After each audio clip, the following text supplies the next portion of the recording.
Ah, então tá bom, é. O meu computador tá com problema, então eu entro no computador e no celular. Aham, Então, entendi. agora sim, com a imagem aqui, eu vou Agora eu deixar. tô vendo. Então, prazer, eu sou Alcione, trabalho no curso de Letras e no Uhum, Prolige, que é um projeto de literatura infantil e infanto-juvenil. No Prolige, legal. a gente organiza mensalmente o Clube do Romance, que é essa proposta de se reunir num sábado de manhã para a gente discutir uma obra. Aham, E a gente tem, além deste clube, o Clube de Leitura, que antes nós chamávamos de Clube do Conto, com a uhum. proposta de textos menores, né? E aí, com a discussão de 1 hora, mais ou menos. Estamos chamando de clube de leitura, esse que era o clube do conto, porque um professor sugeriu que queria, de repente, um fragmento de teatro, poema, então a gente acabou mudando, tirou a palavra conto e deixou ele só clube de leitura para abrigar, digamos assim, acolher os outros textos. Hoje a gente está aqui com a Nicole é egressa de letras, vou trazê-la aqui E para Nicole, pertinho. Oi, Tadeu, tudo bem? tudo? A Nicole foi a pessoa que se debruçou Ah, sobre a sua obra, ela tem as impressões dela, uhum, a leitura que ela fez, a pesquisa, ela pesquisou, então ela vai apresentar para a gente o que ela descobriu. Todo ano o Prolige tem uma proposta de estudar, né, pensar como que vai ser essa curadoria dos livros durante o ano, né? uhum. Lá em janeiro, a Nicole foi uma das pessoas que entrou em contato e perguntou: qual é que vai ser a temática? Né? E aí a gente estava pensando numa temática de brasilidade, pensando em trazer autores brasileiros, né? Uhum, Porque ano passado a gente estudou, tivemos autores brasileiros e tivemos autores internacionais certo. no clube do romance e no clube de leitura também, que era o clube do conto. Então, e a temática ano passado foi a questão das mulheres e aí várias vertentes de livros que trabalharam e que tocaram neste ponto das mulheres. Este ano a Uhum, gente pensou no Brasil, né, nos autores brasileiros que publicam aqui, que vivem de literatura aqui. Aí a gente saiu um pouquinho da curva dos brasileiros, a gente incluiu um português, que foi o Walter Ugumãe, porque no sim. festival literário aqui da cidade ele viria, e o curso Uhum, de letras estava bem envolvido, então o único que saiu da linha do Brasil foi ele. E uhum. todos os outros são autores brasileiros, e a proposta da leitura foi que as narrativas que nos impactaram e que, de alguma forma, é interessante a gente conversar com as pessoas sobre esse livro, falar das pessoas, do que a gente percebeu, do que a gente sentiu, do que a gente descobriu a partir dessa leitura. Então, são as narrativas que nos tocam e que pedem voz que a gente fale sobre elas, né? Então, a partir disso, a gente fez uma seleção de alguns títulos, Uhum. porque até este ano, né, eu fiz eu participava do grupo de votantes da FENELIGE, não sei se tu está sabendo o que aconteceu com a Fundação Nacional do Livro Infantil, Sim, a parte dos sim, votantes, então, sim. nós todos nos retiramos, né, Uhum. da fundação por conta do desmonte e dos desmandes. E agora Terrível. a gente tá numa outra organização, ainda não posso falar qual é, porque está em fase de construção, mas Uhum. logo teremos notícias. Então, por conta dos votos, né, por conta da Fundação Nacional do Livro Infantil, a gente recebe os livros, faz as leituras, participa das reuniões para fazer as nossas críticas e faz os votos. Então, o teu livro chegou na minha mão a Uhum. partir da FENILIGE, né? Certo. Aham. Então, esse ano vai ser um ano de hiato, né? A gente está sentindo muita falta, mas a gente continua se reunindo e discutindo e vendo, e estamos vendo a possibilidade dessa nova organização ter 2 prêmios simultâneos, o que reconhece os livros de 2026 e de 2025, porque daí o de 2025 não foram lidos, né? A gente não Aham. recebeu, as editoras não nos enviaram por conta da extinção do prêmio. Então, é por esse canal que o livro chegou até a gente. E aí a Nicole viu a listagem dos livros e escolheu esse. Que ótimo. E ela tem impressões muito interessantes, desde a chegada do livro, que eu achei bem interessante, que ela falou aqui informalmente, mas eu acho que vale a pena ela trazer aqui para essa discussão o que ela sentiu, né, desde o início da percepção do livro. Que quando ela viu só a lista dos livros, ela não viu o livro, não mostrei nem a capa do livro. Sim. E aí ela foi atrás para ver todos os detalhes e todas as percepções. Então, aqui a gente está na biblioteca pública. Na biblioteca pública hoje está acontecendo contação de histórias lá no setor infantil e infanto-juvenil. A gente está numa sala que eles chamam sala de vidro, que é uma sala onde tem hoje os livros para estudos de vestibular e os dicionários, a Constituição, a gente está nesse espaço. Que há um tempo atrás era a hemeroteca, onde ficavam os jornais. Hoje os jornais não tem mais tanto sentido, então acabou ficando uma sala de estudos. Então, com vocês, eu vou passar a palavra para a Nicole. A Nicole é egressa de letras, uma leitora afiada. A Nicole tinha uma participação muito assídua no Prolige. Durante um tempo, ela se afastou um pouquinho e agora está retomando. E com essa possibilidade de o clube, ele está itinerante. Então, ele já esteve no Sebo, já esteve no Festival Literário e hoje volta aqui para a biblioteca, porque a gente já fez o primeiro encontro aqui na Biblioteca Pública. Presente aqui comigo está a Levi, que é uma acadêmica de letras do 5º semestre. Eu vou virar aqui para a Levi dar um oi. Vamos ver se vai chegar lá. Oi, Levi. Tudo? Então, vamos lá. Vamos. Pode ser assim, Nicole? Ai, menina, assim, vou mostrar todo mundo. A gente fica, tipo assim, como se o cabelo tivesse sentadinho aqui com a gente. Pronto. E aí, a gente vai conversando. Essa é a ideia, né? Então, obrigada, Sônia, pelo convite de novo, por estar me recebendo aqui. E obrigada, Tadeu, por participar. Eu fiquei muito surpresa quando o senhor disse, fiquei muito feliz. Eu que agradeço.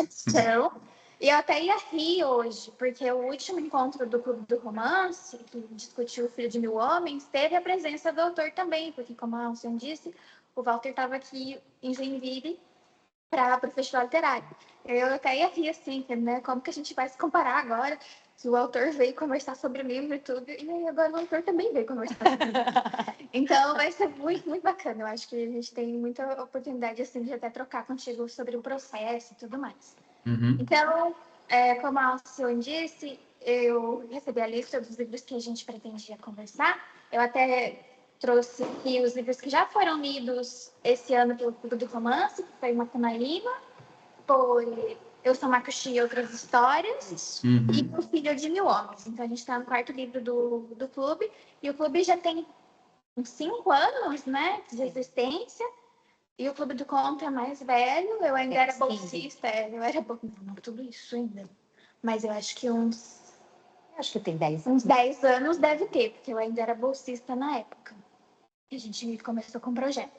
E aí eu recebi essa lista e eu falei assim, que legal, brasilidade e tal. E a Viagem de Runningham já me chamou a atenção pelo título. Eu fui ler a sinopse, falei, olha, interessante, é uma fábula baseada em fatos. Eu quero esse.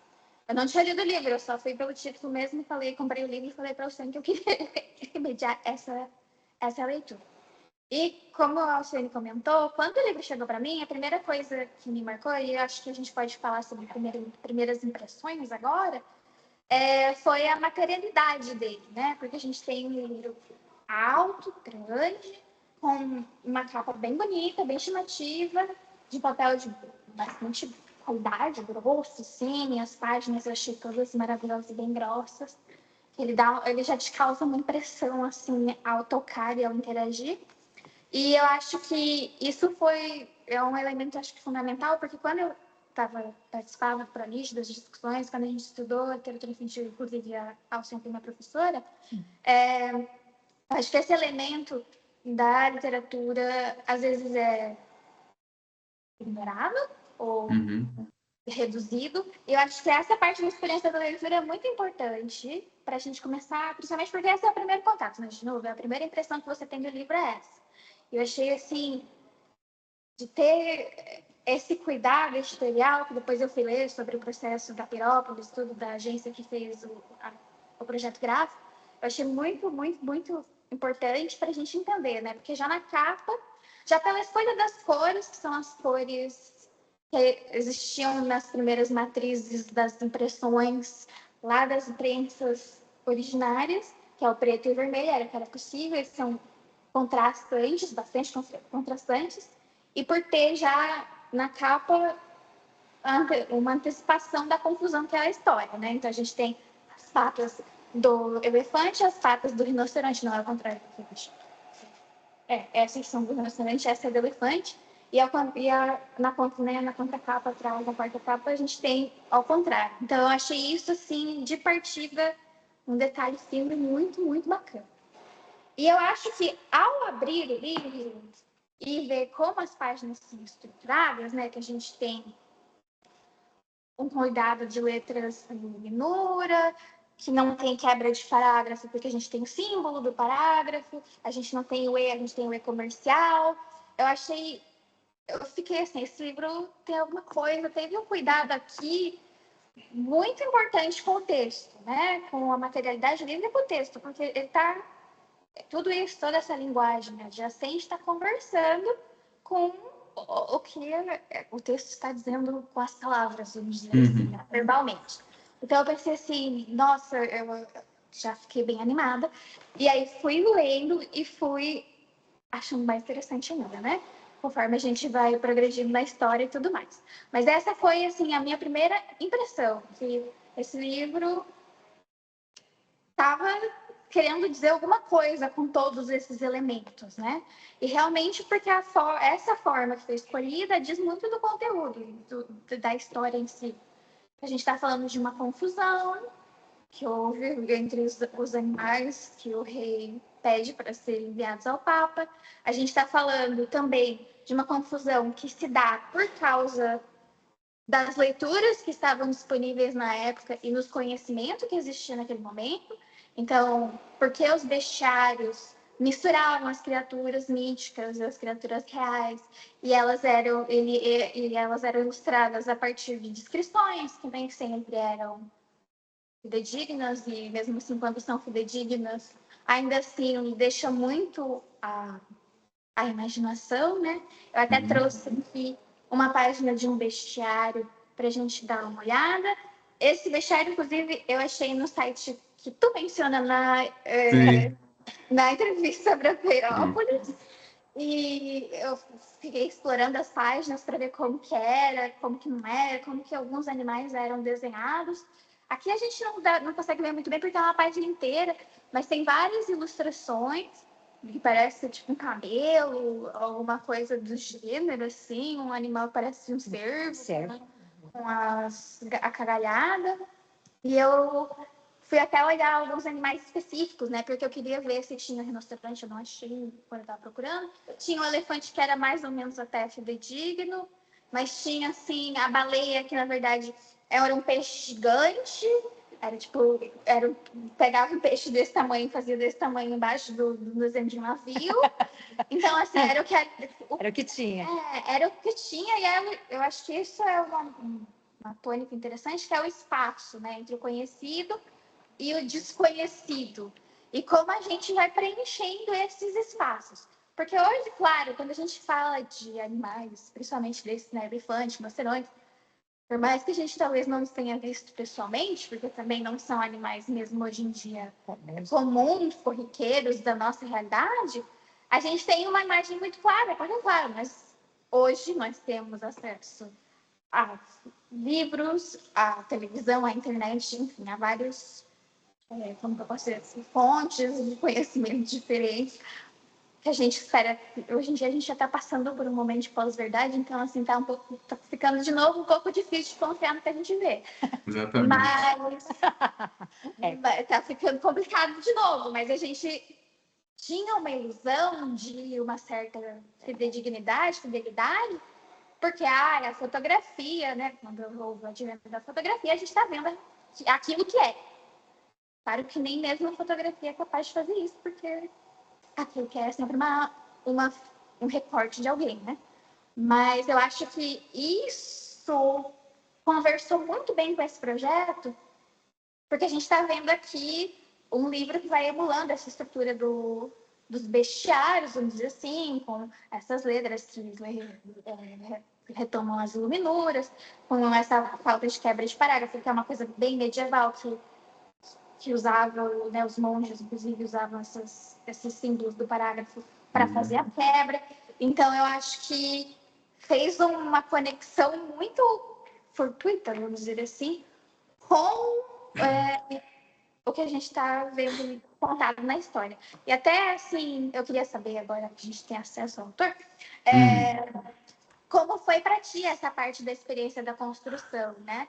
Porque, pelo que eu entendi, posso ter entendido errado, mas pelo que eu entendi, tu escreveu a história, o Samuel depois veio com as ilustrações, que também são primorosas, vão contando ali paralelamente, pensando elementos da história, vão contando, para a gente também se confrontar com essas representações, que não são essas representações fidedignas, vamos dizer assim, exatas, as que a gente tem na nossa cabeça, muitas vezes, e com esse projeto gráfico. Como foi essa construção? Acho que ver essa parte também por trás dos bastidores é interessante para a gente entender como que o livro ele vai sendo construído com muitas vozes, né? E muitas mãos. Sim. Primeiro, bom dia, né? Quero agradecer o convite, né, de estar aqui com vocês hoje. Eu adoro clube de leitura. Eu acho que antes de eu ser um escritor, eu sou sobretudo um leitor, né? Desde que eu me entendo, desde que eu me tenho uma imagem consciente de mim, desde pequeno que eu leio, né? A minha vida está sempre atrelada à leitura. Já participei de vários clubes de leitura. Participo de dois hoje, atualmente. Um clube de leituras de poesia, que é capitaneado pela minha esposa, que ela é poeta aqui em Minas Gerais, a Adriane Garcia. Eu participo desse clube de poesia e participo de outro clube de leitura que chama Pasteleria, que é um clube de gente que não é de escritor. No clube só tem eu, na verdade, assim, de gente, né, que trabalha em outras profissões, e a gente se reúne uma vez por mês para discutir livros também e tudo. Então eu gosto bastante de clube de leitura, me familiarizo bastante com esse formato. Sobre a questão da edição, é interessante, né? A Perópolis, ela tem, né, eu acho que você viu o catálogo deles, a editora tem esse cuidado com o objeto livro, né? Que eu fiquei muito feliz quando a Perópolis se interessou pela viagem do Hannigan, porque eu sabia que o objeto livre ia ficar muito bonito, né?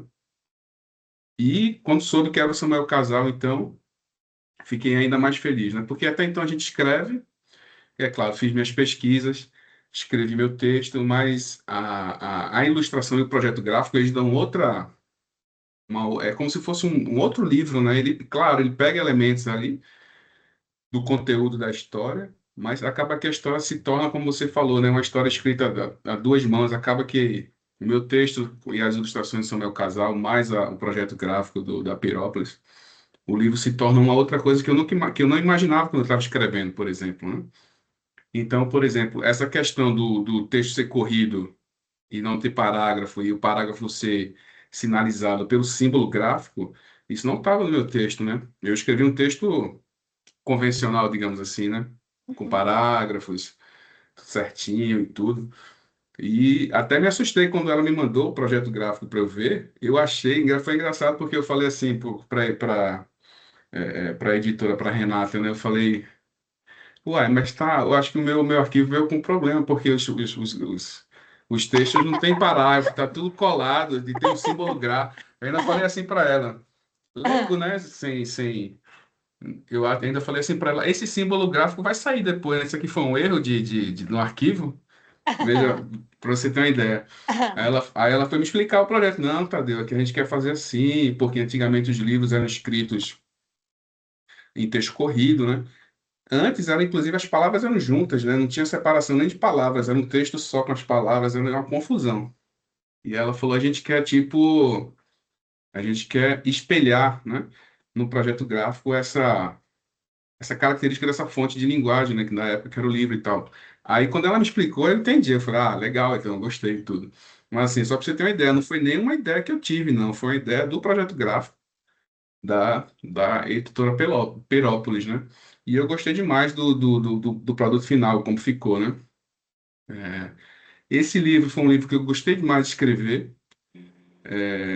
Não sei se está dentro da pergunta que você fez, mas, assim, eu gosto muito de escrever sobre fatos históricos. Tenho A Viagem do Rani Ganda, tenho também um livro que chama Meu Amigo Pedro, que se passa no século XIX, durante o reinado lá do imperador Dom Pedro II, um pouco antes dele ser coroado, aos 14 anos ou 15, né? Tenho também Sundiata, que é uma lenda africana que fala do Império Mali. Então, assim, eu gosto desse tema de escrever sobre histórias, né, sobre fatos históricos. Por que que eu gosto? Porque eu adoro pesquisar, né? A Uhum. Alcione falou de hemeroteca aí, então eu acessava muito quando eu escrevo esses livros, por exemplo, para escrever o meu amigo Pedro, eu acessava muito a hemeroteca da Biblioteca Nacional. E eu acho fabuloso a hemeroteca, adoro ficar fuçando coisa do passado, entendeu? Para escrever. Então me dá muito prazer na escrita a pesquisa histórica. E o Hannigan foi um pouco parecido e um pouco diferente, porque, como eu falo na entrevista lá, acho que você leu, que você citou aí, Uhum. eu não tinha ideia de escrever esse livro, eu estava pesquisando por um outro romance, Uhum. e aí essa história caiu no meu colo, porque eu estava pesquisando coisas sobre o século XVI, sobre o século XVII, que é um romance para adultos, que, né, que eu vou, inclusive, depois de 5 anos, eu falo na entrevista que ninguém queria publicar esse livro, né, que ele era muito grande, muito complicado, mas aí agora eu tive a notícia que ano que vem a CEP vai publicar, que é uma editora lá de Pernambuco, né, que eu sou pernambucano, e a editora é lá de Pernambuco, a CEP. Então esse romance, eu até falo em primeira mão aqui para vocês, chama Malvindas, o nome do romance. Olha, Malvindas. Ele fala de um fato histórico que ocorreu, né, em 1645, lá em Pernambuco, durante a expulsão dos holandeses das terras pernambucanas. legal. Uma revolta de mulheres que houve lá numa cidade chamada Tejuco-Papo, que as mulheres dizimaram um pelotão de 150 holandeses que tentaram invadir a cidade. Então, assim, e uma história que não é contada assim, na historiografia oficial, né? E eu escrevi um romance de quase 600 páginas, com linguagem setecentista, sobre esse fato histórico, né? E sobre essas 5 heroínas da batalha, que são as 5 Marias: Maria Quitéria, Maria Clara e Maria Joaquina. Aí tem mais 2 Maria que eu não lembro agora do nome. Mas é isso. O bom é que é Maria. É. E aí eu estava pesquisando para esse livro, né? Aí coisa do século XVI, quando me caiu essa história desse presente do Papa, né? Desse presente do rei de Portugal que queria presentear o Papa. E naquela época era comum eles darem animais, que eles chamavam de animais exóticos, né? Dentro dessa perspectiva eurocêntrica, né? Do cara, aqueles animais exóticos, daqueles países exóticos e tal. E ele que enviou, né? Um, um, um, um rinoceronte, né?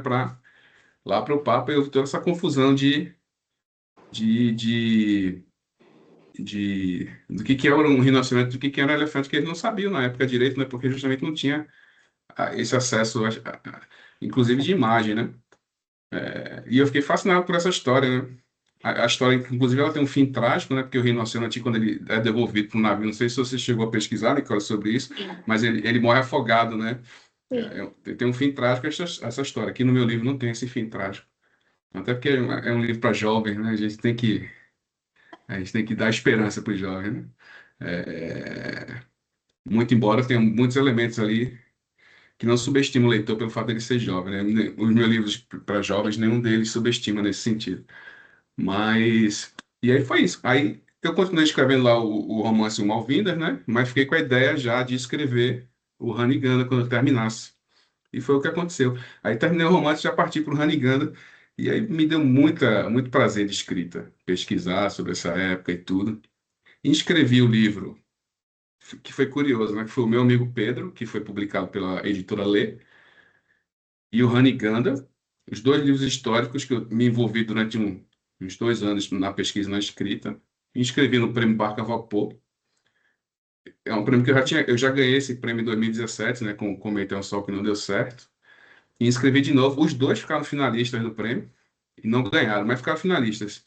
E aí, por essa exposição, né, foram finalistas do prêmio Barca Vapor e tal, eu consegui aí publicar rapidamente. A Lê pegou o Meu Amigo Pedro e a Perópolis pegou A Viagem do Ranigana, que é um livro que eu adoro. Inclusive o objeto, né, como você falou. Hum.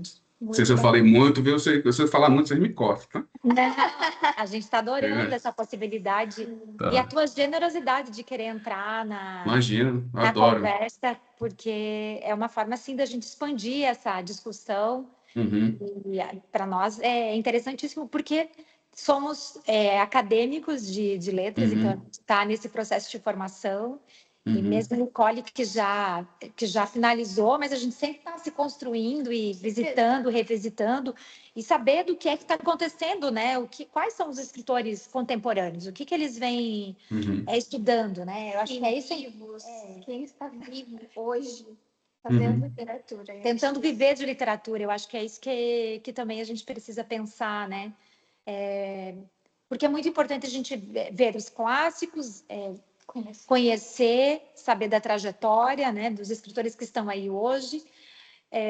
Claro que tiveram uma trajetória, então eles são muito importantes para a gente sempre, né, olhar para trás e ver quais são, quem foram e o que escreveram, mas ao mesmo tempo de pensar nesses autores que estão hoje vivendo, né, tentando sobreviver da literatura e Uhum, por onde caminham, né? Então, olha que linda a tua fala, porque é uhum. isso, né? A gente não vai escrever sem estar alimentado. Então, você foi se Sim, alimentar de algum lugar. E isso que é sim. interessante, né, Nicole? Sim, eu acho muito interessante porque foi uma saída pela tangente, assim.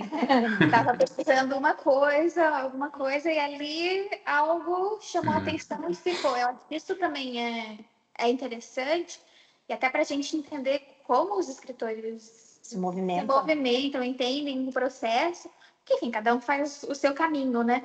Mas eu acho que é importante a gente ter essa visão e esse vislumbre, até para entender, né, como que foi vir com essa ideia, construir essa ideia, que veja, é um processo de anos que uhum, vai se transformando. A sementinha foi ali, plantou, foi cozinhando a ideia um tempo, sim. depois ela toma alguma forma, e aí a gente vê a transformação também depois quando vai para a publicação, quando outras pessoas vão interessar por esse Interfere. texto, interferem nesse texto. Mas eu acho que, assim, por mais que a gente tenha falado, né, que essa ideia não foi minha, que foi do projeto gráfico e tudo mais, mas eu acho que isso também é muito importante a gente ver, que o projeto gráfico, essas ilustrações, todos eles vieram em serviço do texto para construir algo Sim. diferente, maior, mas sem, como que eu posso dizer assim, acrescentando a essa conversa, né? É um diálogo muito coeso, muito interessante, que foi criado ali. Porque, enfim, né, na criação de livros ilustrados, às vezes os autores e ilustradores se juntam, concebem juntos as coisas. Sim. E nesse caso a gente tem um processo um pouco mais separado, mas que mesmo assim foi muito assim bem sucedido, eu diria, Muito. em construir algo diferente Positivo. e muito bacana, assim, muito diferente mesmo. E até sobre essa parte da inspiração histórica, acho que a gente pode entrar, né, nessa discussão. Eu estava falando para você antes de começar o clube de fato, né, quando eu cheguei, que assim, eu fui procurar tudo, fui ler, li entrevista ali sobre a história de fato que aconteceu. E aí eu fui olhar também assim as avaliações na Amazon, né? Aí tinha uma avaliação lá, 1 estrela, aí eu fiquei assim, gente, que é isso? E aí, pelo que eu entendi, eu vou até ler, que eu trouxe. Aham. Eu acho que o menino, ele teve que ler para a escola, alguma coisa do gênero, assim, ou os pais Sim. compraram. E aí ele coloca assim: comprei para a escola porque a professora de português pediu. Foi isso. Já me deparei com várias coisas sem sentido. Primeiro, de tantos presentes, por porque o rei de Portugal, em letras maiúsculas, iria escolher um elefante branco também, em letras maiúsculas, e indiano, para presentear o Papa. Tipo, onde é que ele vai enfiar o elefante? Exatamente. Assim, gente. Isso é muito Essa é a parte interessante, real né? da história. É, isso é muito interessante, né? Porque eu converso muito com a Adriane, com a minha esposa, sobre processo de escrita, né? E isso aí é muito interessante, porque eu sempre falo com ela assim, a ficção, né? Quando a gente escreve ficção, a ficção tem que ser verossímil, né?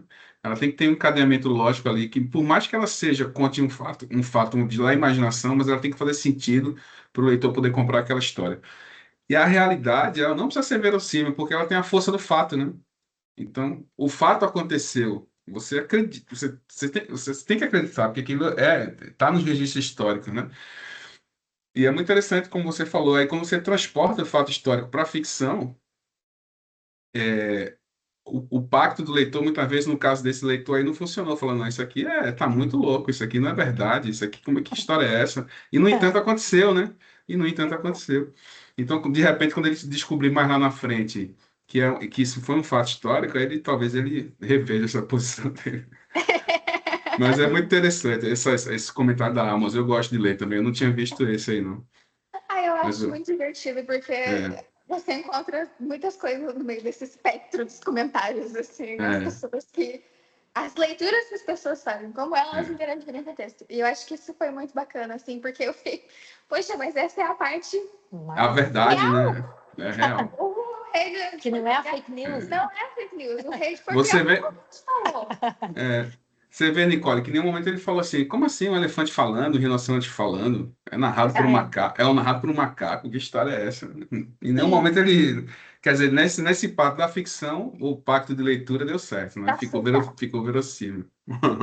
Exato. Essa parte estava tudo bem, né? A parte do É, elefante ter que ir é, para Roma, não, nem tanto.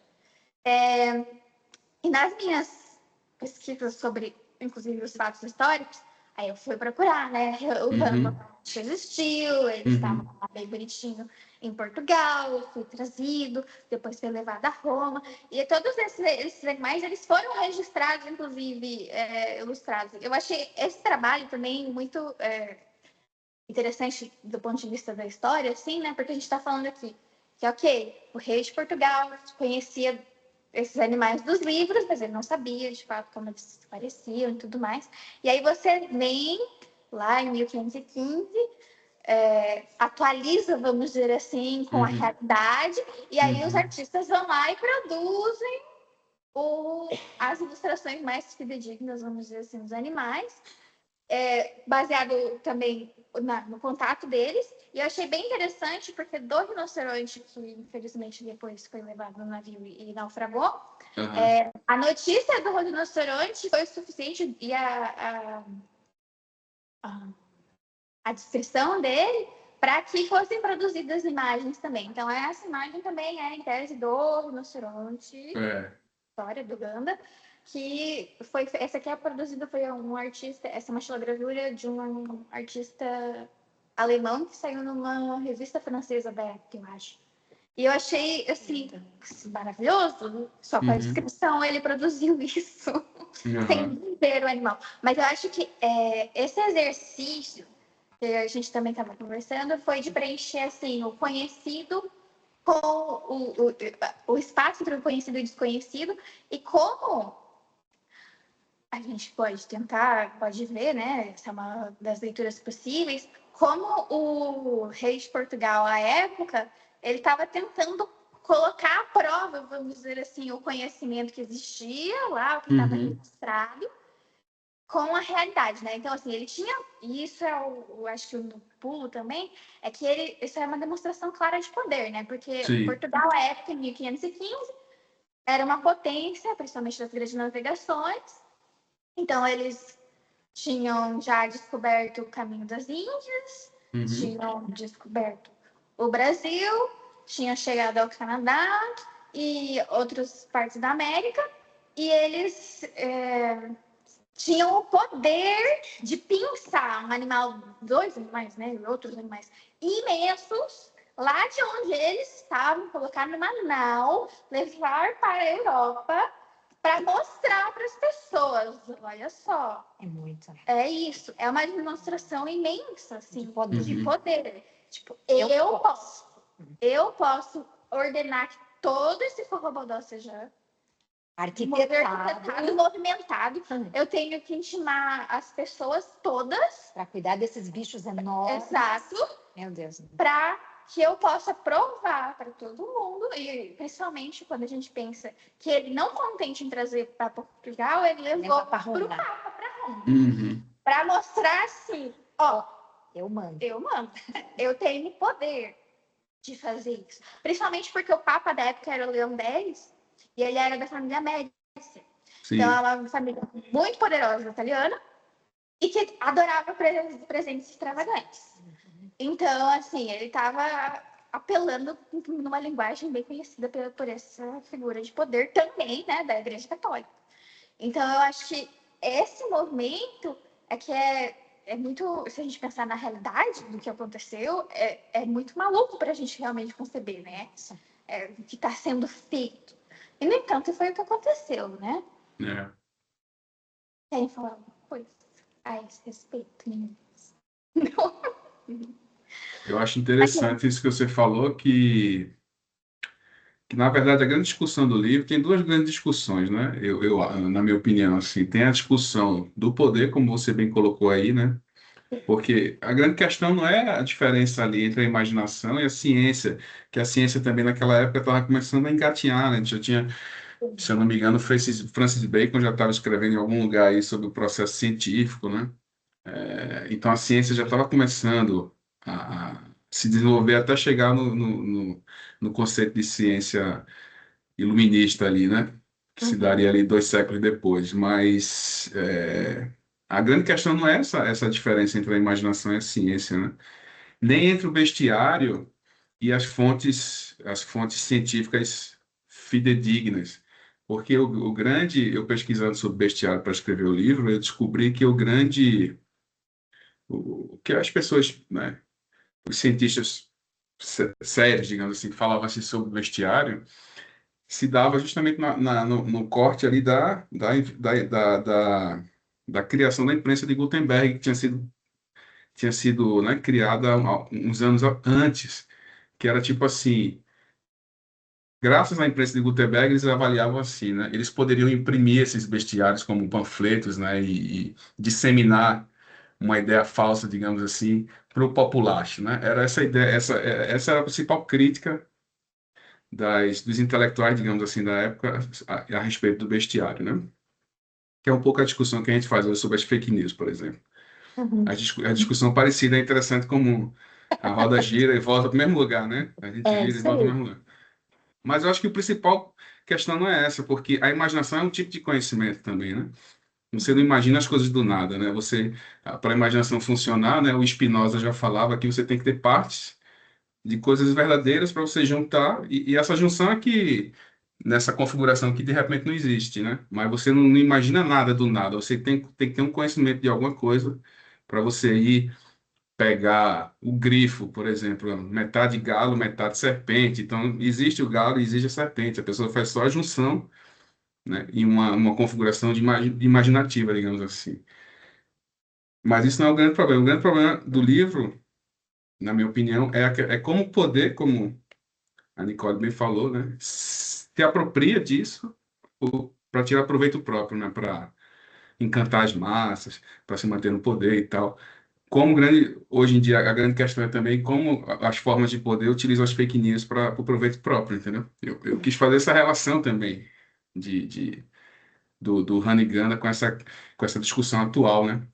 E o rei, totalmente, né, infantiloide, né, e perverso em um certo sentido, ele se utiliza dessa confusão para, né, tipo assim, entreter o povo, né?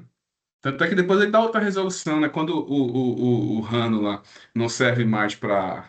O Rano, não, o Ganda, não serve mais para dar de presente, ele manda os caras para o circo, vende para o circo, quer dizer, já dá uma outra conotação, né, vamos divertir o povo, então.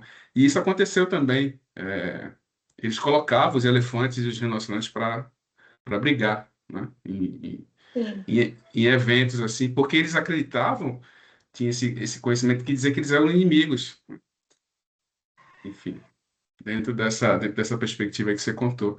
A segunda discussão, mais importante do livro, assim, na minha opinião, é a questão dessa separação mesmo do homem da natureza, né, que fala assim, você enxergar o animal como um objeto, né, a ponto de você, como a Nicole falou, botar ele no navio, tirar ele do habitat dele e transportar para um outro lugar para divertimento próprio, para, né, utilizar ele para fins políticos, né? Sim.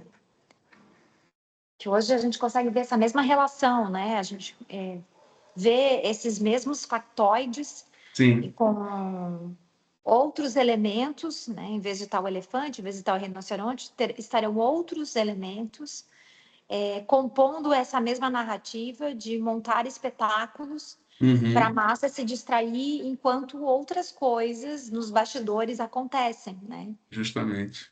Então, não mudou, né? Não Não. mudou a linguagem, né? A metodologia da Uhum. linguagem para uso de distração e espetacularização ainda acontecem, né?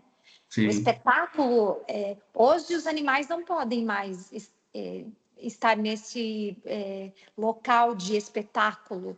mas até pouco tempo atrás ainda tinha, e aí eu até conversando com a Nicole, eu falei, Nicole, em alguns lugares ainda É. tem, né?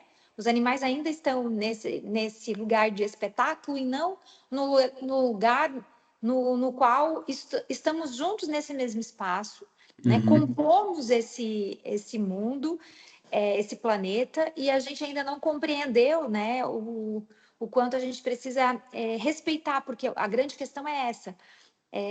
Porque eu comentei com ela que eu fui em alguns momentos no zoológico, mas Uhum. sempre me incomodou muito, né? Uhum. E a última vez que eu fui faz muito tempo, e foi assim, num grupo de amigos, os amigos resolveram, vamos lá para Pomerode e tal, vamos passear lá, vamos passar o dia lá, e a gente foi.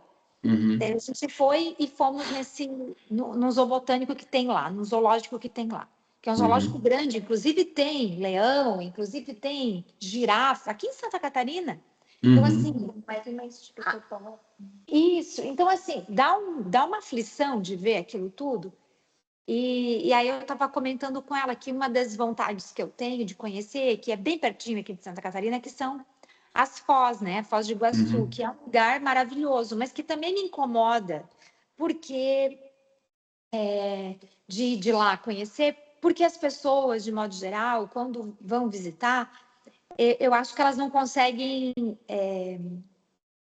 assistir aquele espetáculo de um jeito de olhar para aquilo como algo sagrado, né? Uhum. Como se entrasse numa catedral, como se entrasse num lugar que para algumas pessoas esse lugar é o sagrado, né? A Uhum. catedral, a igreja, né? O cemitério, né? Tem pessoas que entram nesses espaços com cuidado, com gentileza, com respeito, né? E eu vejo que este lugar que é as cataratas, aquelas quedas todas infinitas, aquela quantidade de ar, é um santuário. Uhum. Só que as pessoas entram tão fora dessa sintonia que entram querendo alimentar os bichos que estão ali, que são É. animais silvestres. Semana teve uma pessoa que pulou da plataforma, né? Porque tem como se fossem Sim, passarelas, né? Bem pertinho da garganta do diabo. ela pulou Um homem pulou para diz que para ter buscar experiência. não, para buscar o seu. Ai, meu Deus. Eu fiquei desesperada, porque por muita coincidência, a Rosane estava me falando isso, e eu fui semana passada nas cataratas, foi a primeira vez que eu fui visitar. Eu fui na quinta-feira passada, que era o feriadão, né? E no sábado foi essa notícia. A gente ainda estava lá em Foz, e aí a minha amiga falando: ai, nossa, uma pessoa pulou. Eu fiquei assim: o quê? Como que fez? Porque aparentemente disse, a história não é bem contada, né? Mas a gente viu que assim, ele foi buscar o celular que tinha caído, porque, claro, as pessoas ficam lá. É muita gente. No dia que eu fui tinha bastante gente, mas não estava assim, lotado, né? Mas é muita gente, principalmente porque tem uma passarela, assim, que é mirante, bem de frente para a queda da garganta do diabo.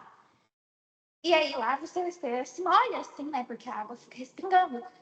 E eu acho que foi bem ali, que daí as coisas. Porque, claro, a gente também, não precisamos entrar tão a fundo, mas a gente fica com o celular assim, né?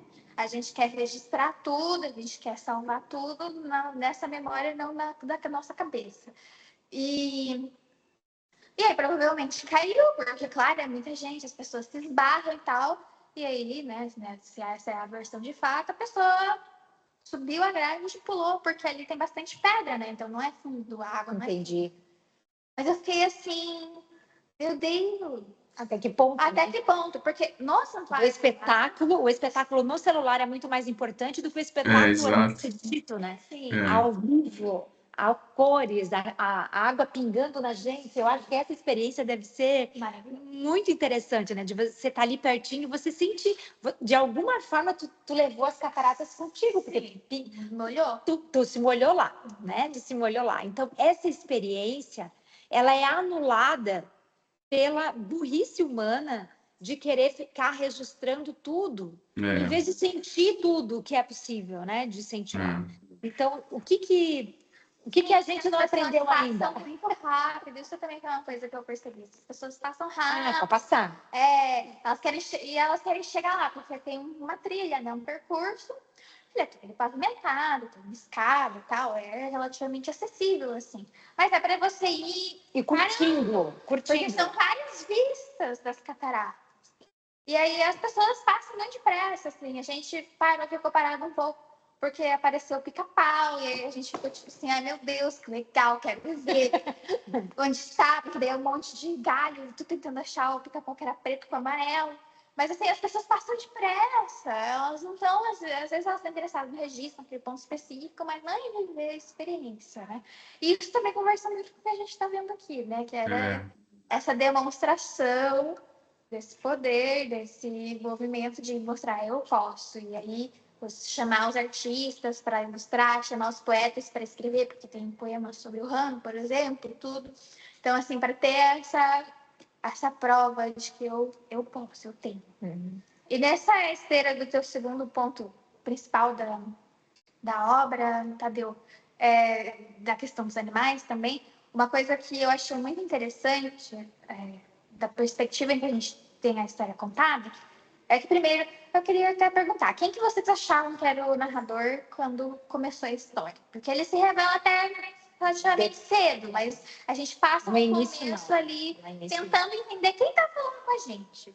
Quem que vocês imaginaram que seria esse narrador que a gente já percebe que ele é um personagem, porque está interagindo com os outros personagens da história. Eu fiquei imaginando que poderia ser um leão, que poderia ser. Eu achei que fosse assim, né? Aí quando. Claro, tinha que ser o macaco. Né? Tinha que ser o macaco, mas eu fiquei imaginando. Ou o próprio, né? Um outro elefante? Um outro elefante. Eu pensei bastante no elefante quando eu estava ali, né? Porque eles são também inclusive a história coloca eles, né? Como sim, os sábios, os sabedores, porque tem a memória, né? É o que traz, né? Hoje mesmo a mídia, o que traz assim das notícias da África, dos trabalhos que se fazem hoje lá com os elefantes, de qual é o movimento que eles fazem quando eles sabem que eles vão chegar no fim da vida, o que eles fazem, o que acontece com as pessoas que respeitam os elefantes e como eles retribuem. Então, é uma inteligência que a gente não dá conta ainda de olhar para essa inteligência da natureza e ver o quanto há inteligência, porque a gente se acha no direito de interferir e se acha no direito de achar que somos os inteligentes também.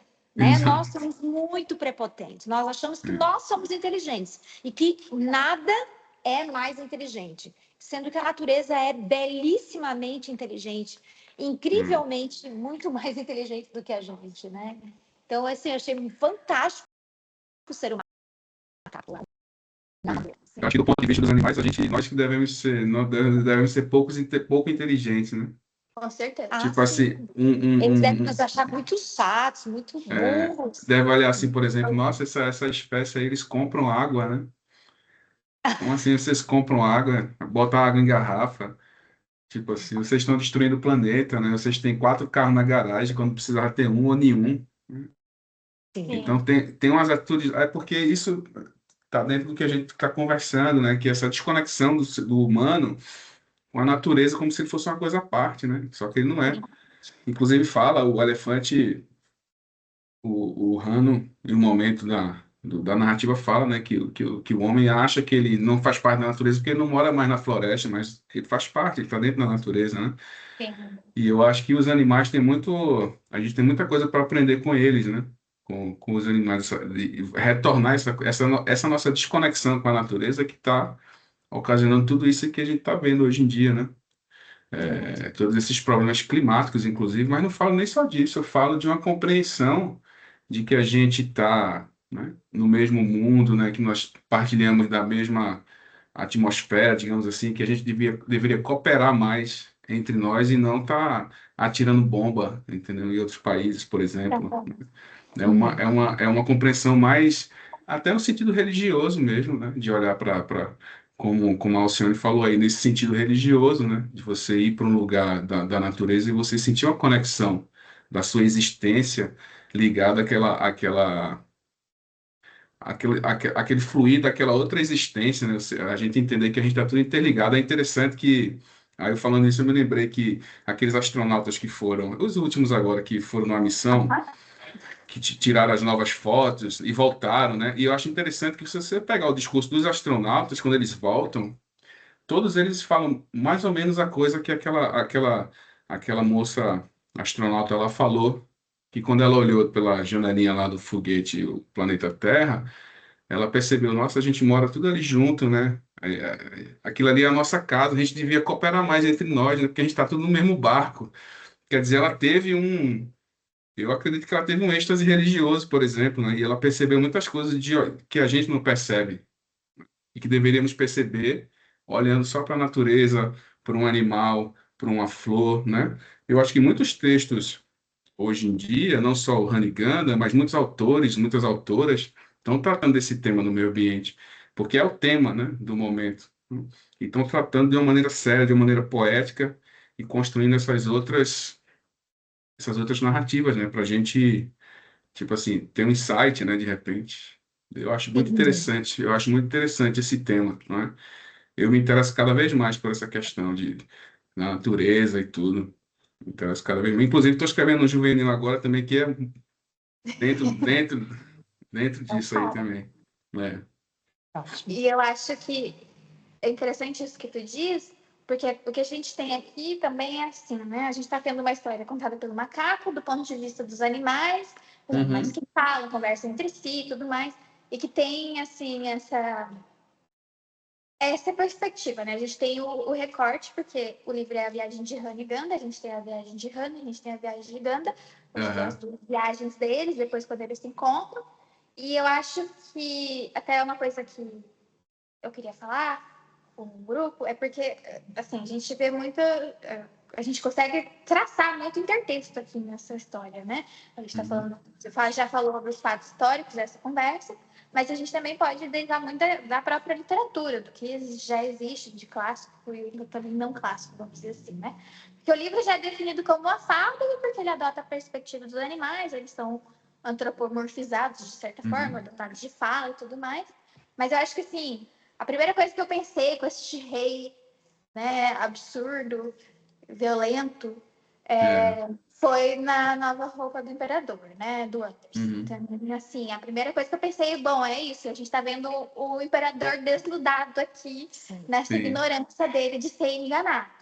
Mas É. eu também pensei muito, e também te fala naquela entrevista para Perópolis, que é do Kipling, que Sim. tem os contos da selva, e nos Sim. contos da selva, o Kipling conta também como se esse narrador fosse meio personagem, porque ele é parte lá da selva, ele conhece aquelas figuras, então conhece o Mowgli, conhece o Uhum. Balu e tudo mais, Sim. e conta daquele ponto de vista. E, no entanto, o Kipling ele é muito criticado, assim, né? Porque ele nasceu na Índia, mas ele se radicou na Inglaterra, morou nos Estados Unidos. E ele Uhum. tinha a crítica principal é que ele tinha uma perspectiva muito imperialista do próprio país, né? Da própria origem. Mas ele ainda assim conta as coisas da perspectiva dos animais e ele faz uma crítica clara aos Sim. humanos e como que a dinâmica se dá ali na selva, né? E como os humanos são violentos, inclusive, muito violentos com eles, né? E a outra ponte que eu fiz, e que eu acho também que é interessante, foi com as viagens de Gulliver.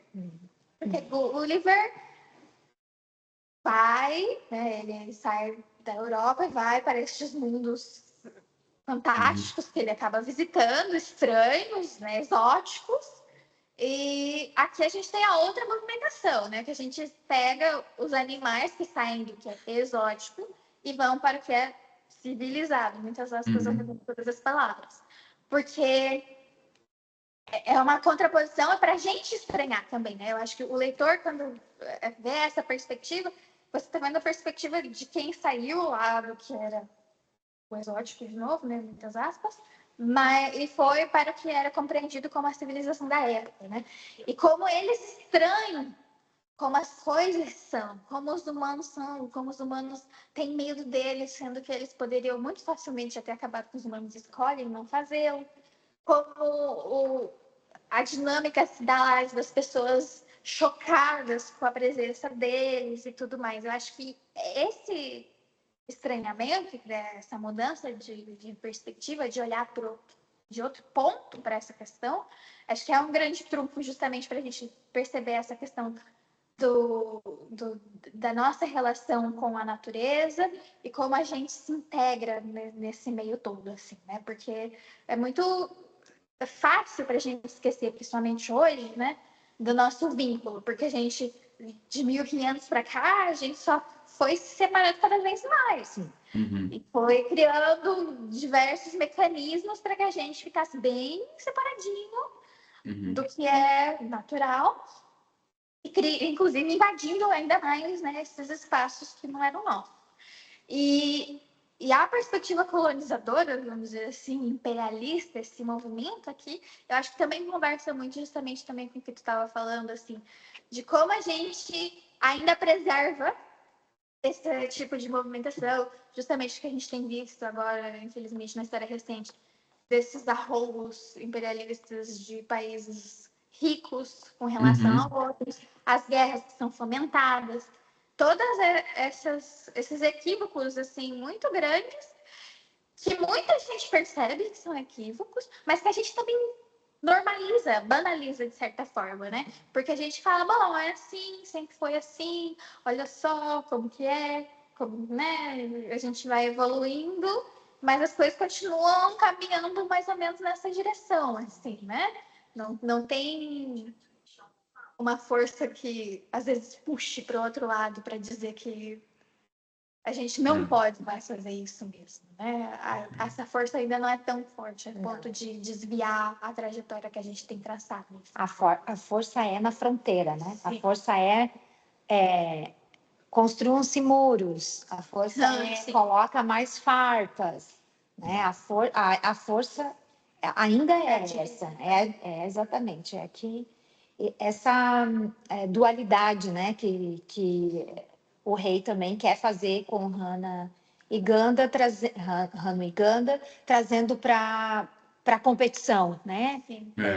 Da batalha. Então tem que ter a batalha. Eles têm que brigar entre eles. Não é possível, né? Sim. Então esse sentimento de jogar e de colocar o muro, de fazer a fronteira. E isso a gente traz para as nossas vidas, porque a gente mora numa casa, a gente tem o nosso quarto, a gente tem o muro da nossa casa, ou o muro do condomínio, né? O quarto que é individualizado, a cozinha que é individualizada. Então, cada um de nós tem, né, os seus lugares, os seus espaços e os seus talheres, é tudo individualizado, a gente não tem nada no coletivo, né? Então, quando a gente pensa na vida prática, no dia a dia, ela vai também criando muros, ela vai também criando divisões, ela vai também criando dualidades, em coisas muito simples, em coisas muito pequenininhas. E quando a gente vê essas coisas monstruosas, enormes, né? Como as guerras né? Povos sendo colocados em choque, ainda hoje. Né? Então, Exato. lá, então, colocando algo aqui, colocando algo lá, para que os povos, as etnias briguem entre elas para justificar a venda de armamento, para Uhum. justificar a venda de bombas, para justificar a venda de drones, né? Então, Uhum. não parou, não continua, né? E a É. gente vai de alguma forma alimentando isso na nossa rotina, no nosso dia a dia, porque a gente sim, quando a gente entender que temos, né, responsabilidade, de alguma forma a gente vai caminhar para esse movimento de responsabilidade. Mas enquanto a gente não entender, não. Eu acho que cada vez mais, né, Alcione, Nicole, pessoal, cresce essa consciência aí que está dentro do que a Alcione falou, essa consciência de que enquanto a gente não mudar de mentalidade, não nos enxergarmos mais separados da natureza, a gente está caminhando para um colapso aí que está muito claro, entendeu? Então, em um certo sentido, assim, quando você fala do fim do mundo, não vai ser o fim do mundo, na verdade, é o fim do mundo humano, né? Porque a natureza, ela vai seguir, né? A natureza viu a extinção dos dinossauros, viu várias espécies chegaram na Terra, viveram a sua época e passaram, e a natureza prosseguiu. A natureza, falo como um todo, né? Que os chineses chamam de Dao, né? Do caminho, o fluxo da energia vital do universo, né? Vai continuar, entendeu? Porque a vida, ela não admite contrários, ela segue.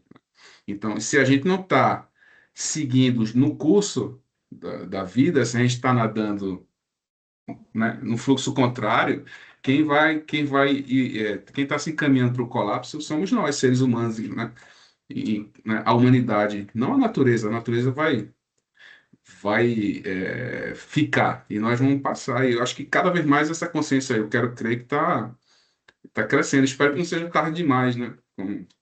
Espero que não seja que não seja num ponto irreversível, né? Mas eu acho que a literatura está tratando disso, dessas questões, é importante, entendeu? Porque a gente acaba que pensa, né, sobre esses modelos, né? Você falou aí do Contos da Selva. O Contos da Selva já trazia isso, né? Do Kipling. Adoro os Contos da Selva, adoro o Kipling. O Hannigan é muito devedor do Kipling, entendeu? O macaco vários Contos da Selva são narrados por macacos, né? Então, assim, e ele falava disso também, dentro do ponto de vista, e como um homem do século XIX, com todos os problemas de ser um homem do século XIX e XX, aí, como a Nicole levantou, né? Mas ainda assim falava sobre isso, né? E outras literaturas falam sobre isso também. E é importante a gente estar, principalmente na literatura, né? Porque a gente vai lendo e tendo conhecimento desses modelos, né, que humanizam, digamos assim, o animal, sobretudo, né? A gente não pode enxergar mais o animal como um produto, né, como uma coisa separada de nós, como uma coisa que a gente pode fazer com ele o que a gente quiser, né? E eu acho que o caminho é esse. E eu sou otimista nesse sentido. Eu acho que a gente vai chegar numa compreensão, assim. Espero que não seja tarde demais. E você falou do rei, né? É engraçado. Esse rei infantilóide, perverso, né? Que quer se aproveitar de uma situação. Eu escrevi esse livro em 2019, né? Me inspirei no político aí. Assim, não vou Faz falar porque, sentido. né? Sim. A Nicole Hill já percebeu quem é, mas assim, me inspirei nessa figura política, né? Que é uma pessoa, né? Que está no poder não por mérito próprio, né? Chegou ali provavelmente numa situação empurrado pelas circunstâncias, mas é uma pessoa infantil, é uma pessoa perversa e é um ignorante, né? No final das É. contas, e que tenta disseminar a ignorância, né, como instrumento de controle das pessoas, né, jogando cortinas de fumaça e tudo. E esse rei é tudo isso, e está registrado aí no Hanigana também, nesse sentido. É o próprio, né? É, Igualzinho, igualzinho. Então, se a gente falar sobre temas sobre o meio ambiente, sobre os animais, é uma coisa que as crianças veem na escola nos anos iniciais, mas não fica com elas. Então, elas podem fazer atividades, elas veem, sobre isso, principalmente ali, acho que no 5º ano, eles têm bastante essa questão ambiental, eles veem sobre isso, mas eles estudam a literatura, porque é a literatura que entra na gente, a literatura que fica. Então, Isso. quando eles, como A Viagem de Namaganda, que fala sobre isso, mas não de uma maneira, tipo, esse é um livro que fala sobre relações humanas com animais. É uma maneira que é uma história e que vai contando e que a criança, ou adulto, jovem, vai lendo e vai percebendo que essa questão é muito presente, e isso fica. Então, a gente precisa de mais livros, assim, dessa literatura e que isso chegue, tanto nas crianças, nos jovens, nos adultos. Porque a literatura é o que mais a gente guarda, fica com a gente, porque tem a questão da afetividade também com a história e com os personagens, que são muito carismáticos aqui no Viagem de Haniganta. Todos os personagens são muito carismáticos. Quando a gente falou do narrador, eu imaginei que era um grilo ou um inseto, alguma coisa assim. É uma coisinha, um bichinho que é aquele bicho, sabe? Assim, que tava ali no cantinho observando. É uma mosquinha, alguma coisa assim. Aí quando eu vi que era um macaco, realmente faz sentido. Daí já mudou a perspectiva do narrador. E é legal você falar no grilo, que provavelmente você fez uma referência ali com o grilo falante do Pinóquio, né? Que era aquele que era como se fosse a consciência do Pinóquio. Você vê como as literaturas, as personagens, elas dialogam, né? E elas ficam. E a memória afetiva, né? Desculpa, o nome da moça que falou. É, Levi. Levi, pronto. Como que os personagens ficam, como você disse, né? Provavelmente você fez uma referência aí ao grilo falante. Que é outro livro lindo, né? Pinóquio. Eu acho lindo esse livro. Eu acho lindo. E que é uma Enfim, viagem também, né, Tadeu? sim, O Pinóquio também faz uma viagem para poder sim. se transformar, porque a grande, as grandes histórias de viagem é isso, né? O herói, o guerreiro sai e volta, e quando volta, ele volta. Exato. E é muito o que a astronauta fez. Ela vai, viaja, Exato. e quando ela viaja, sai do planeta, ela volta para o planeta. Né? Não é? Estando fora, ela volta para o planeta. Então, como a viagem nos transforma. E a viagem, ela tem isso, né? Toda vez que a gente sai para algum passeio, para alguma viagem, quando a gente volta encantado, a gente volta modificado, e não tem como voltar igual, né? E a leitura faz isso. A leitura, ela também faz a gente transitar nesses mundos, sair e voltar para a gente mesmo, né? Então, eu acho que esse elefante, esse rinoceronte, esse macaco tem muito mais para nos falar do que o rei de Portugal. Tudo que você falou aí, né? São experiências humanizadoras, né? Tudo que nos aproxima da nossa verdadeira essência, que eu acho que o ser humano tem uma essência que não é essa. O que a gente chama de mal, tem uma capacidade muito grande de se disseminar, né? E de ser notícia, né? Porque a coisa viraliza mais rápido, mas tem muita gente fazendo coisa boa também, né? Tem muita gente criando clube de leitura, né? Eu mesmo participo de dois, o de vocês aí. As pessoas discutindo livros, né? Discutindo os melhores caminhos, né? Para seguir, né? Saindo um pouco do virtual, embora a gente esteja no virtual aqui, mas está um misto, né? Porque vocês estão juntas aí, eu estou aqui, né? Participando, mas saindo um pouco do virtual também para ter contato real com as pessoas, né, e trocar experiências. Eu acho que tudo que nos aproxima da nossa verdadeira essência, que eu acho que a nossa verdadeira essência é essa, não é isso aí que está, né, que é mais divulgado. A nossa verdadeira essência é a empatia, a nossa verdadeira essência é a bondade, eu acredito nisso. Nossa verdadeira essência é a cooperação, né?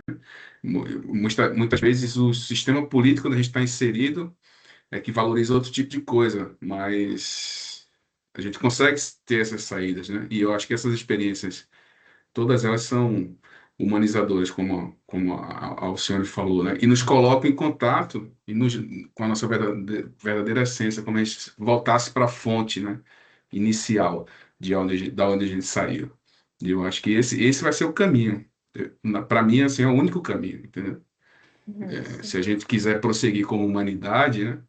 E não ser engolido aí por um colapso aí muito próximo, esse vai ser o único caminho que a gente tem que traçar, essa volta, né, à natureza, que não é rejeitar a tecnologia, que não é nada disso, entendeu? Não. Mas é ter uma outra visão a respeito da natureza e mudar alguns hábitos de consumo, por exemplo, eu acho. Sim. Eu acho que é muito interessante também, agora que a gente está falando assim sobre a leitura e tudo mais, é porque a gente está aqui num. A leitura geralmente é vista como uma coisa mais solitária, né? Então a Uhum. gente. No entanto, a gente está sempre em diálogo, mesmo sozinho, né? A gente está falando com o Sim. texto, todas essas pessoas envolvidas na sua produção e tudo mais. Mas eu acho que é muito bacana, assim, esse movimento que a gente faz com os clubes de leitura. E o Clube do Romance, inclusive, era um clube que costumava ser totalmente digital, porque ele nasceu na pandemia. E esse ano ele veio pro Híbrido. híbrido. E foi uma coisa também que eu entrei em contato com a Alcione no começo do ano, porque eu perguntei assim, Alcione, vai ter encontro presencial? Vai ter alguma coisa assim? Porque eu trabalho de casa, então Uhum. eu não vejo muitos seres humanos no meu dia a dia. Eu vou inventando razões para sair de casa. Então, assim, é para fazer pilates, é para fazer dança, é para fazer cerâmica, é para fazer não sei o quê. Eu fui preenchendo a minha agenda de alguma forma para também ter motivos, né? Porque, claro, você sair para uma festa, para ver as pessoas, tudo mais, tem oportunidades, mas elas não são tão corriqueiras, principalmente não são diárias. Então, eu tive que criar mecanismos, assim, né? E o clube de leitura, um clube para conversar, eu acho que, assim, para mim fazia todo sentido. Principalmente porque é essa construção que a gente está fazendo aqui no coletivo também, de nos humanizar mais, de nos perceber e tudo mais.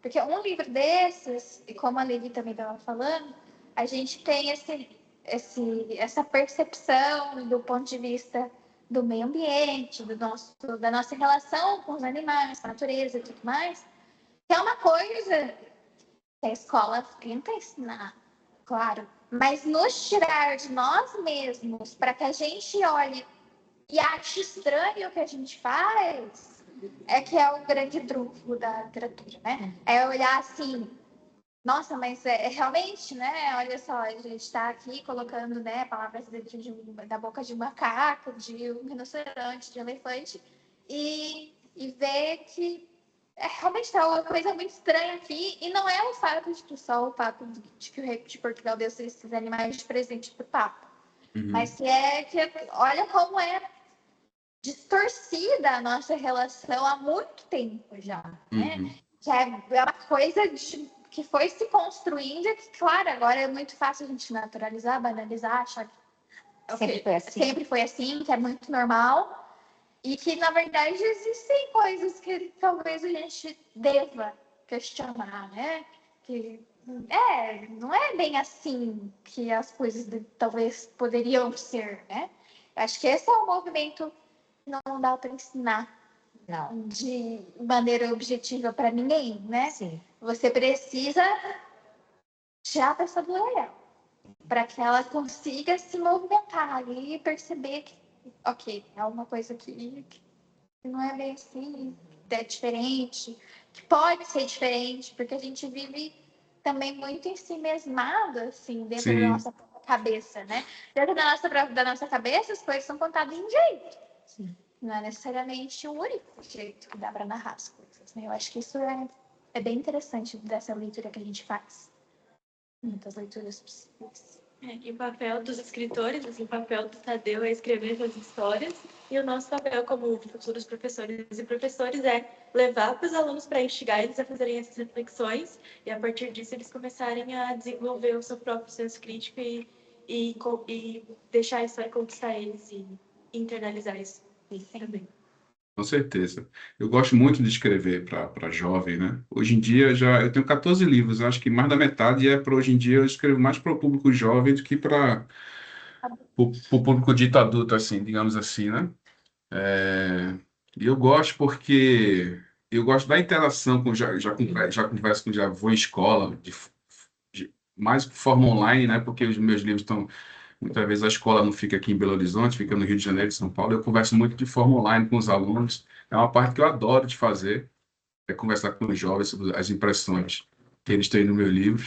E eu noto cada vez um público interessado, entendeu? Um público curioso, né? Que traz questões muito interessantes. Eu gosto demais. E eu sinto que eu estou fazendo alguma coisa é, relevante, entendeu? Quando eu estou escrevendo. Pode até ser só uma impressão, mas eu acredito que não. E, eu acredito que estou contribuindo de alguma forma para nessa missão civilizatória, se não me engano, de trazer o humano Essa outra missão. mais para próxima da sua, trazer o humano mais para próximo da sua essência, né? E eu acredito muito nos jovens, gosto muito de conversar com eles e eu acredito muito neles ainda, apesar de todo o sistema político estar apontando que não, está apontando para o outro lado, e é uma juventude também que precisa muito, né, desse nosso apoio, dessa nossa compreensão, porque é uma juventude que já chega no mundo, já para onde ela vira é discurso apocalipse, né, que o mundo está acabando, que os recursos naturais já passaram do ponto de reversão.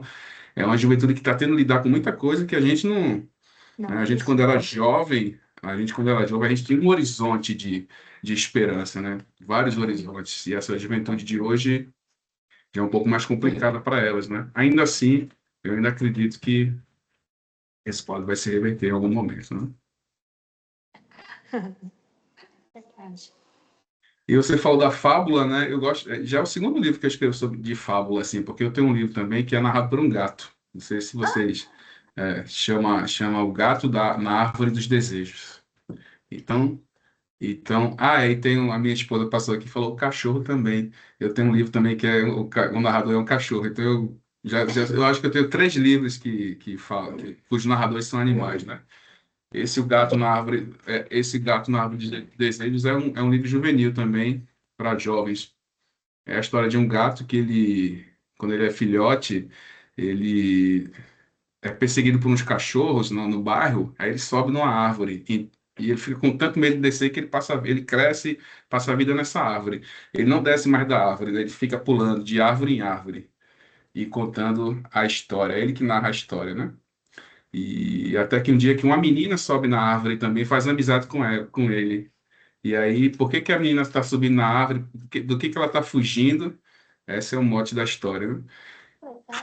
E é narrado pelo gato e tem os pássaros também, uma assembleia de pássaros que vai ajudar a menina também. Tudo. Eu gosto Ah, muito.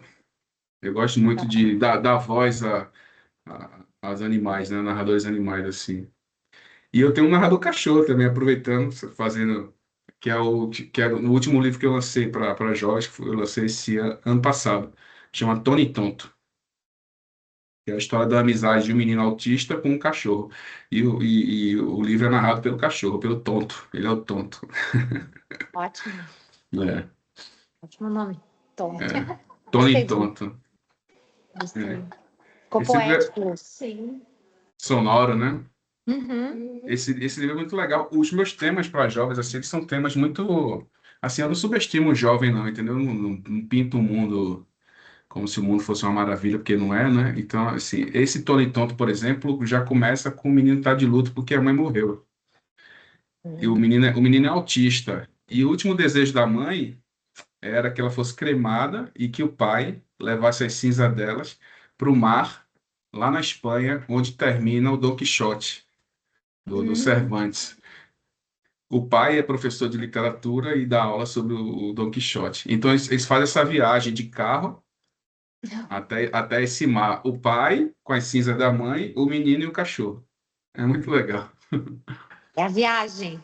Isso é a viagem. A viagem é um tema também, né? Ótimo. No meu. Eu nem tinha percebido isso. Você falou agora, é verdade. A viagem também é um tema. Assim como a viagem de Han e Ganda. É a Odisseia. Sempre vai É, voltar. Assim mesmo. é, Muito bom. Está sempre recontando. Sim. é. Interessante. E E eu o acho. final. Não, é que eu ia falar que uma coisa que me lembra muito também nessa questão da viagem para si mesmo, né? Para Uhum, estar em si mesmo, muitas vezes. Eu penso muito. Um livro muito emblemático para mim é o Mágico de Oz. Assim. uhum, Que é uhum, a Dorothy percebendo, né, que a grande moral, vamos dizer assim, uhum. é que a Dorothy tinha tudo que ela precisava desde o princípio, né? Ela só precisava Sim, descobrir isso. E sim, a viagem é sobre ela descobrir e descobrir as pessoas, né? Porque é pelas relações, enfim, as criaturas, né? Porque é o espantalho, o homem de lata e o leão. Mas é nessas relações que as coisas vão se transformando. Eu acho que isso é um grande mote, né, de todas as nossas histórias humanas, assim. É uma ótima lembrança do Mágico de Oz. É ótima... Eu não li o livro, mas eu vi o filme, né? Eu nem sabia que tinha um livro, vou procurar. Sim, é maravilhoso. É legal. O Homem de Lata descobre que ele tem um coração, o Leão descobre que ele tem coragem, né? E o Espantalho descobre, e a Dorothy também descobre, tipo, como você falou, que a busca é interior, né? Sim, é algo próprio. Precisava Isso, encontrar. isso tem muita relação com a filosofia oriental, o budismo, então eles falam isso também, que a busca, né, é sempre interior, né? A busca nunca está fora, tá? O autoconhecimento, né? Inclusive tem uma história, né, que o Buda conta, que é de um mendigo que passa a vida pedindo dinheiro na rua, sentado num caixote, né? E aí um dia a pessoa fala assim, mas você já olhou dentro desse caixote para ver o que é que tem, né? Quando o cara vai abrir, tem um monte de moeda de ouro. Então, assim, é um pouco disso aí dentro disso que a Nicole falou, né? Que a viagem é sempre interior e tudo que a gente precisa para transformar o mundo está dentro da gente, né? A gente só precisa colocar isso para fora e conectar com as outras pessoas. E a literatura é um dos caminhos, né, de fazer essa conexão, né? Assim como a gente está se conectando hoje aqui para discutir, né, o livro e tal. É muito legal. Sim. E quantos outros livros, né, vieram nessa discussão, né? Uhum, É a viagem que uhum, vai trazendo o rei, né? O rei Sanu, vai trazendo Kipling, vai trazendo uhum, as viagens de Gulliver, vai trazendo uhum, agora o Mágico de Oz, vai trazendo uhum. essa história budista. O Roger Mello tem uma narrativa visual chamada A Flor do Lado de Lá, não sei se você conhece, Tadeu. Não. Então, A Flor do Lado de Lá. É um rinoceronte? Ele é um rinoceronte. Verdade. É a história é uma narrativa visual que Uhum, o Roger narra com as imagens, e é um rinoceronte que olha para o outro lado do mar e enxerga uma flor belíssima, parece uma flor de maracujá, assim.